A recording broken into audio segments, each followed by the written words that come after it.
ઓમ નમઃ શિવાય. જય માતા રાણી. મિત્રો, તમે જોઈ રહ્યા છો તમારી પોતાની યુટ્યુબ ચેનલ. મિત્રો, આજે હું તમારી સાથે શ્રાવણ માસના સુહાગીન મહિલાઓને શું કરવું જોઈએ તે માહિતી શેર કરવા જઈ રહી છું. આ પવિત્ર મહિનો ભગવાન ભોળાનાથ અને માતા પાર્વતીનો છે. મિત્રો, સુહાગીન મહિલાઓએ માટે શ્રાવણ મહિનાનું ખૂબ જ મહત્ત્વ હોય છે.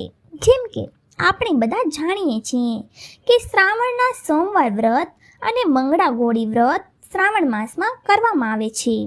માતા પાર્વતીને પ્રસન્ન કરવા માટે અને જીવનમાં હંમેશા સૌભાગ્ય બની રહે એવી કામના માટે સુહાગીન મહિલાઓએ આ વ્રત કરે છે. શ્રાવણ માસમાં માતા પાર્વતીની ઉપાસનાથી તમારા જીવનમાં સુખ સૌભાગ્ય બની રહે છે. પતિની ઉન્નતિ થાય છે, તેમની આયુમાં વૃદ્ધિ થાય છે, સંતાન સુખની પ્રાપ્તિ થાય છે અને ઘરમાં સુખ સમૃદ્ધિ બની રહે છે. તો મિત્રો, શ્રાવણ માસમાં ભગવાન ભોળાનાથ અને માતા પાર્વતીના શરણમાં જઈને ઉન્નતિ અને પ્રગતિ માટે જરૂર પૂજા કરવી જોઈએ. હું તમને કેટલીક માહિતી આપું છું, તે તમારે જરૂરથી કરવી જોઈએ. 1. શ્રાવણ માસમાં રોજ માતા પાર્વતીની પૂજા કરવી જોઈએ. વ્રત કરો કે ના કરો, રોજ માતા પાર્વતીને સિંદૂર અને લાલ ફૂલ અર્પણ કરવા જોઈએ. 2. શ્રાવણ માસમાં સુહાગીન મહિલાઓએ લીલી ચૂડીઓ અને લીલા કપડાં પહેરવા જોઈએ. 3. શ્રાવણ માસમાં સુહાગીન મહિલાઓએ મંગલસૂત્ર અવશ્ય પહેરવું જોઈએ. 4.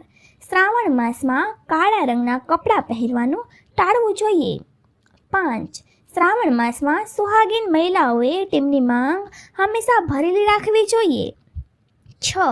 શ્રાવણ માસમાં સુહાગીન મહિલાઓએ પગમાં બિછિયા અને પાયલ પહેરવા જોઈએ. 7. શ્રાવણ માસમાં સૌભાગ્યની સામગ્રી ખરીદવી અને દાન કરવું શુભ માનવામાં આવે છે. 8. શ્રાવણ માસમાં વ્રત કરવું ખૂબ જ શુભ માનવામાં આવે છે.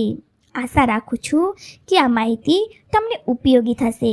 જો તમને આ વિડીયો ગમ્યો હોય તો લાઈક કરો અને ચેનલને સબસ્ક્રાઈબ કરો, અને નવી માહિતી માટે ચેનલને સબસ્ક્રાઈબ જરૂરથી કરજો, જેથી તમને સૌથી પહેલાં નવી માહિતી મળી રહે.